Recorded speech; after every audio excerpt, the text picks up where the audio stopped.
తెలంగాణ ఉద్యమానికి ఊపిరి పోసిన పార్టీ టీఆర్ఎస్. కానీ అది బీఆర్ఎస్‌గా మారిపోయింది.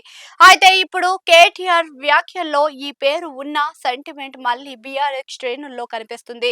జాతీయ రాజకీయాల కోసం బీఆర్ఎస్‌గా మారినప్పటికీ క్షేత్రస్థాయిలో ప్రజలు, కార్యకర్తలు ఇప్పటికీ తెలంగాణ అనే పదానిపైనే మక్కువ చూపిస్తున్నారనేది కేటీఆర్ మాటల్లో స్పష్టం అవుతుంది.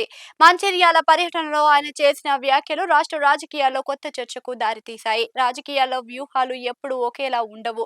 కాలంతో పాటు మారుతూ ఉంటాయి. నాడు దేశం మొత్తం తెలంగాణ మోడల్ చూపించాలి అనే లక్ష్యంతో కేసీఆర్ టీఆర్ఎస్ పేరును భారత రాష్ట్ర సమితి బీఆర్ఎస్ గా మార్చారు.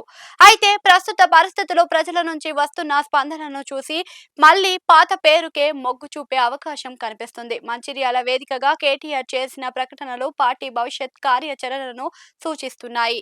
పార్టీ పేరును తిరిగి టీఆర్ఎస్ గా మార్చాలనే డిమాండ్ ప్రజల నుంచి బలంగా వస్తుంది అని కేటీఆర్ అంగీకరించారు. తెలంగాణ అనే పదం పార్టీకి ఒక రక్షణ కవచం లాంటిదని, ఆ పేరుతోనే తమకు గుర్తింపు ఉందని కార్యకర్తలు భావిస్తున్నారు.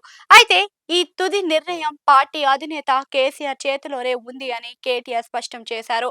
ఆయన ఏది చెబితే అదే ఫైనల్ అని చెప్పడం విశేషం. పార్టీని క్షేత్రస్థాయిలో మరింత బలోపేతం చేసేందుకు కేటీఆర్ ఒక భారీ ప్లాన్ సిద్ధం చేసింది. 2027 నుంచి రాష్ట్ర వ్యాప్తంగా పాదయాత్ర చేస్తానని ప్రకటించారు. ప్రజలతో నేరుగా మమేకమై కాంగ్రెస్ వైఫల్యాలను ఎండగట్టడమే లక్ష్యంగా ఈ యాత్ర సాగనుంది. ఇది రాబోయే ఎన్నికల నాటికి పార్టీలో కొత్త జోష్‌ను నింపుతుందని విశ్లేషకులు భావిస్తున్నారు. భవిష్యత్తులోనూ ఏ పార్టీతోనూ పొత్తులు పెట్టుకునే ప్రసక్తే లేదు అని కేటీఆర్ తేల్చి చెప్పారు. గతంలో జరిగిన పొత్తులు పార్టీకి పెద్దగా కలిసి రాలేదని, అందుకే ఇకపై ఒంటరిగానే పోరాడతామని స్పష్టం చేశారు. కేసీఆర్ మళ్లీ ముఖ్యమంత్రి అవ్వడమే లక్ష్యంగా తమ వ్యూహాలు ఉంటాయని ధీమా వ్యక్తం చేశారు. నియోజకవర్గాల పునర్విభజన తరువాత తెలంగాణలో అసెంబ్లీ స్థానాలు 119 నుంచి 179కి, పార్లమెంట్ స్థానాలు 17 నుంచి 28కి పెరుగుతాయని కేటీఆర్ అంచనా వేస్తున్నారు.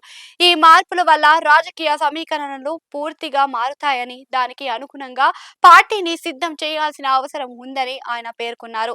తెలంగాణ, ఆంధ్రప్రదేశ్ చరిత్రలో శాశ్వత ముద్ర వేసిన నలుగురు ముఖ్యమంత్రులు ఎన్టీఆర్, వైఎస్ఆర్, చంద్రబాబు తర్వాత కేసీఆర్ మాత్రమే అని కేటీఆర్ అభిప్రాయపడ్డారు. రాజకీయాల్లో డబ్బు ప్రాధాన్యత పెరగడంపై ఆయన ఆందోళన వ్యక్తం చేస్తున్నారు. మేధావులు మౌనం వీడాలని పిలుపునిచ్చారు.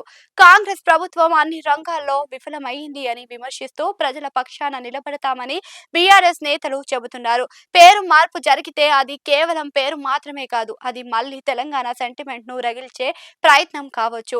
2027 పాదయాత్ర పేరు మార్పు చర్చలు చూస్తుంటే గులాబీ పార్టీ మళ్ళీ పునర్వైభవం కోసం గట్టిగానే ప్రయత్నం చేస్తుందని తెలుస్తుంది.